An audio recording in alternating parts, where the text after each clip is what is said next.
এতগুলা টাকা আমি হচ্ছে সংসার খরচ থেকে জমাইছি। আমি কিভাবে ফ্যামিলি খরচের টাকা থেকে এতগুলা টাকা জমাইলাম সেই সিক্রেটটা আপনাদের সাথে আজকে আমি শেয়ার করব। আসসালামু আলাইকুম, টুম্পা 7 ব্লগ থেকে আমি টুম্পা আছি আপনাদের সাথে, কাছে এবং দূরে যেখান থেকে আমার ভিডিওটি দেখছেন। আশা করি আল্লাহর অশেষ রহমতে সবাই ভালো আছেন, আমিও ভালো আছি আলহামদুলিল্লাহ। সকাল থেকে ভিডিওটি শুরু করলাম, এটা গত দিন রাত্রে বানাইছিলাম। তো এই পিঠার সৌন্দর্য দেখে আমি মুগ্ধ হয়ে যাই। তো সকালের নাস্তা ফার্স্ট টাইম হচ্ছে আমি এই পিঠাটা খাইছি। হয়তো ভাবতে পারেন রাত্রে বানানোর পর পিঠাটা সকালে কীভাবে খাচ্ছি, এটা আমি নর্মাল ফ্রিজে রেখে দিয়েছিলাম। সকাল সকাল এরকম ঠান্ডা ঠান্ডা পিঠা খেতে আমার কাছে ভালো লাগে, সেই জন্য আমি খাইছি, তো রেখে দিয়েছি। তো আপনাদের কাছে যদি ভালো লাগে আপনারা চাইলে রেখে খেতে পারেন। তো সকালের পরে এটা হচ্ছে দুপুরবেলার দিকে।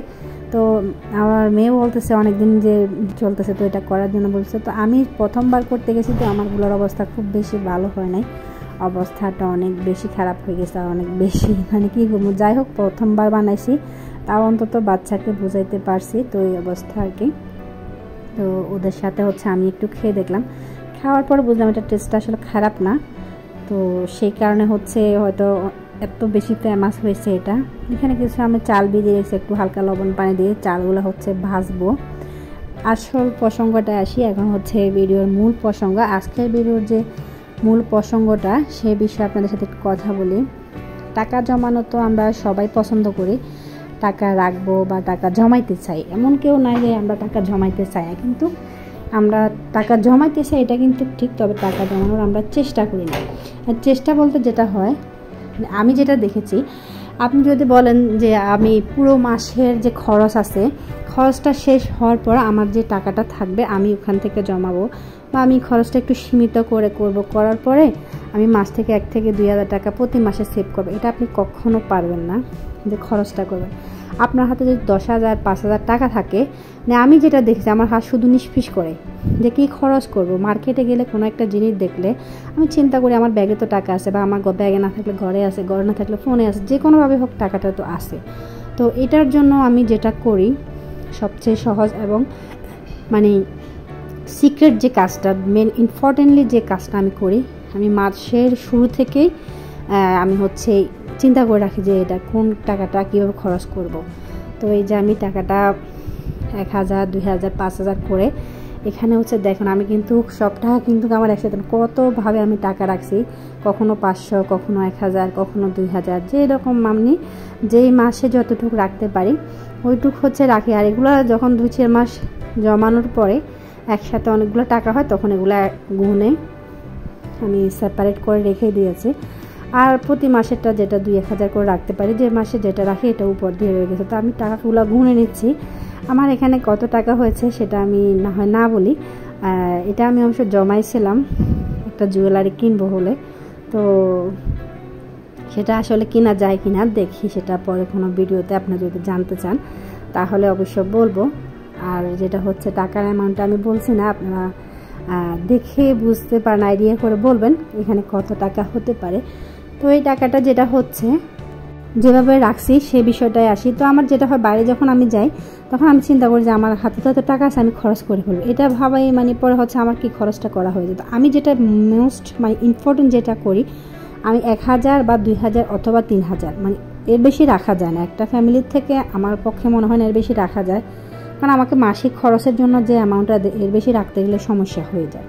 তো এখানে যে টাকাটা, এটা আমার মনে হয় 10 বা 15 মাসে জমানোর পরে, ম্যাক্সিমাম তো 1 বছর হবে, 1 বছর থেকে কম হতে পারে, বেশি হতে পারে, কম হবে না, এরকম অবস্থা। তো যাই হোক, আসলে ফ্যামিলি খরচ থেকে এর চেয়ে বেশি টাকা জমানো আমার মনে হয় সম্ভব না। আর আমরা যারা গৃহিণী আছি, আমরা তো কোনো আর্নিং করি না, তো আমরা যেটা করি স্বামী যে টাকাটা খরচের টাকা দেয় বা যে খরচটা আমার ফ্যামিলি খরচের জন্য আসে সেখান থেকে আমি টাকাটা রাখি।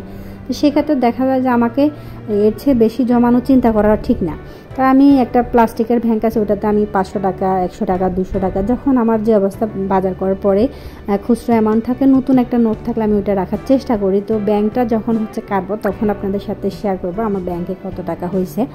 তো এখন যেটা হয়েছে, আমি যেটা হাতে রাখি, নিজের অনেক সময় সমস্যা হয়, অনেক সময় ভালো কিছু খেতে ইচ্ছা হয় বা ভালো কিছু করতে ইচ্ছা হয়, আমি যদি ফ্যামিলি খরচ থেকে 10,000 15,000 20,000 টাকা একসাথে নিয়ে নিই, সেক্ষেত্রে আমি ওই ধরনের কিছু করতে পারবো না। আর 1 মাসে যদি আমি এত টাকা নিই তাহলে আমি পুরো ফ্যামিলি কীভাবে চালাবো। তো সেই জন্য চিন্তা করে 1-2 হাজার টাকা করে প্রতি মাসে অল্প অল্প কিছু সেভিংস করলে ভালো হয়।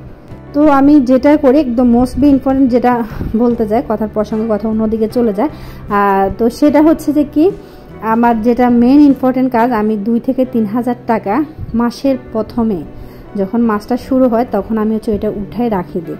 এরপর দেখা যায় যে কি আমার অন্য খরচ করতে অনেক সমস্যা হয়, বা হয়তো দেখা যায় যে কি আমি যখন খরচ করতে যাই তখন আমি সমস্যায় পড়ি যে আমার এই খরচটা করা লাগতো, এই খরচটা করা, তখন এই খরচটার ভিতর থেকে আমি ইম্পর্টেন্ট খরচটা করি, পরবর্তী খরচগুলো আস্তে আস্তে সেরে নিই।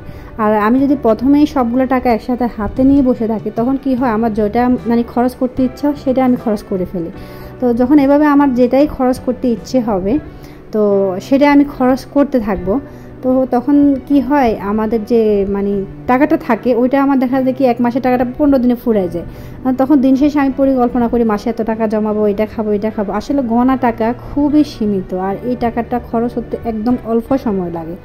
আর বর্তমান হারে বাজারপত্র জিনিসপত্রের যে দাম, আপনি 500 টাকা 1000 টাকা কিংবা 5000 টাকা নিয়েও যদি বাজারে যান আপনি মানে ফ্যামিলির জন্য পরিপূর্ণ বাজার করে নিয়ে আসতে পারবেন না। তো সেই ক্ষেত্রে আপনি যদি সঞ্চয়টা করতে চান আপনাকে সঞ্চয়টা করতে হবে ফ্যামিলির প্রথম মানে ফ্যামিলি খরচ শুরু করার মাসের প্রথম থেকেই। আপনি যদি একটা টাকা আপনি রাখেন পরে আপনার কাছে দেখবেন এই টাকাটা কিন্তু ভাঙতে আপনার আফসোস লাগে। আপনি যখন কোনো জায়গায় যাবেন একটা খরচ করতে আপনি চিন্তা করুন আমার কাছে তো কোনো টাকা নাই, 2-3,000 টাকা যদি আপনি সেভিংসে রাখে দেন, এটা অ্যাকাউন্টে হোক কিংবা আপনার ঘরে হোক, যেখানে আপনার কাছে সেফ মনে হয়, সবাই তো ঘরে রাখা হয়তো সেফটি থাকে না, আমি আমার ঘরে রাখলেও আমি এটা গোপনীয়ভাবে রাখার চেষ্টা করি, আর না হলে বেশিরভাগ সময় আমি অনেক সময় ব্যাংকে রেখে দিই। তো এখন আবার ব্যাংকে অনেক সময় দেখা যায় অনেক সমস্যা হয়, বিশেষ করে মাঝে মধ্যে অনিরাপত্তা ভুগে মানুষ, বা হয়তো কারোর কাছে হয়তো সেফ মনে হয়, আপনার কাছে যেভাবে সেফ মনে হয়, যদি ঘরে রাখা সেফ মনে হয় ঘরে, বা বাইরে রাখা সেফ মনে হলে বাইরে রাখতে পারেন। এটা রেখে দেওয়ার পর আপনি চিন্তা করবেন আপনার গ্যাস খরচ আছে বা চাল ডাল কিনতে হবে, এর একটা খরচ আছে, এই টাকাটা আলাদা করে রেখে দিবেন। আমি যেটা করি আমার কারেন্ট বিল আমি চিন্তা করে রাখি, গ্যাস আমি সিলিন্ডার জ্বালাই সারা বছর, আমাদের কোনো লাইনের গ্যাস নেই, তো আমি সিলিন্ডারের টাকাটা আলাদা করে রেখে দিই। এরপর হচ্ছে বাসা ভাড়াটা, এখন আমি যেহেতু বাসায় থাকি বাসা ভাড়াটা আমি আলাদা করে মাসের প্রথমে এটা উঠে রাখবেন। এরকম করতে করতে দেখবেন মাসে 10 থেকে 15,000 টাকা আপনার চলে যাবে, পুরো মাসটা আপনি কী দিয়ে চলবেন। আপনারা তখন চিন্তা করবেন 5 থেকে 10,000 টাকা আমি রেখে দিই, যাতে এটা দিয়ে পুরো মাস আমি চলতে পারি। অনেক সময় বাচ্চাদের খরচ আছে, স্কুলের খরচ আছে, আবার অনেক সময় দেখা যায় বাসায় মেহমান আসে, আবার বাচ্চাদেরকে দেখা যায় যে স্কুলে যাওয়ার সময় 5-10 টাকা দিতে হয়।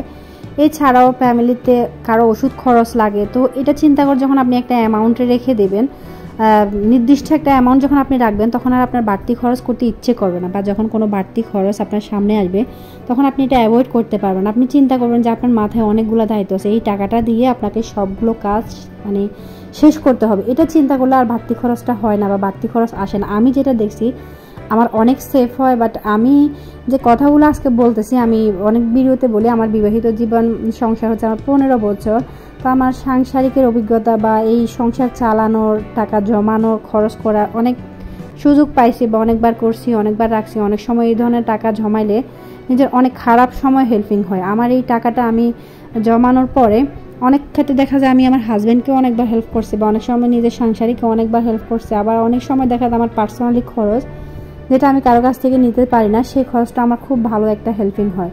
এটা ছাড়াও সবচেয়ে মোস্ট ইম্পর্টেন্ট যে হেল্পিংটা হয় যেটা হচ্ছে অসুস্থতার সময় টাকাটা অনেক বেশি কাজে লাগে। বাট আমার নিজের যখন অসুস্থ আমি হয়েছি তখন আমার অপারেশনের টাকার জন্য আমি কোথাও টাকা পাচ্ছিলাম না, তো ওই সময় আমি চিন্তা করলাম অসুস্থতা আমার, তো আমি একটু টাকা জমাইছি। কেন জমাইছি? যাতে আমি বিপদে আপদে বা কোনো সময় নিজে খরচটা করতে পারি। তো ওই সময় হয়তো আমার হাজব্যান্ডের হাতে টাকা নেয় বা কারো কাছে টাকা নেয় বা কারো কাছে চাইতে গেলে হয়তো পাইতেছি না, ওই সময় আমি ওই টাকাটা খরচ করে আমার চিকিৎসাটা করছি। একবার দেখুন তো চিন্তা করে, এই টাকাটা না থাকলে কষ্টটা তো আমিই করতাম, তো আমার সঞ্চয়টা আমি করে রাখি, আর কিছু না হোক অন্তত নিজের চিকিৎসাটা করাইতে পারছি, এটাও তো অনেক বড় একটা বিষয় আমার কাছে। তো আমি যে আমার নিজের বিপদে নিজের টাকাটা খরচ করতে পারছি এটাও একটা অনেক বড় বিষয়। তো যেটাই হোক সেই কারণে হচ্ছে যে কথাগুলো বা যে বিষয়গুলো শেয়ার করছি আমি আমার অভিজ্ঞতার আলোকে হচ্ছে শেয়ার করছি। অনেক কথা বলছি আজকের ভিডিওতে, অনেক বেশি হয়তো ভিডিওটা লং হয়ে গেছে, কিন্তু প্রত্যেকটা কথা যুক্তিসঙ্গত, প্রত্যেকটা কথাই দরকারি। যদি শুনে মেনে চলেন আপনারাও আপনাদের লাইফে নিজেদের উপকারে আসবে। আজকের ভিডিও এই পর্যন্তই। আল্লাহ হাফেজ।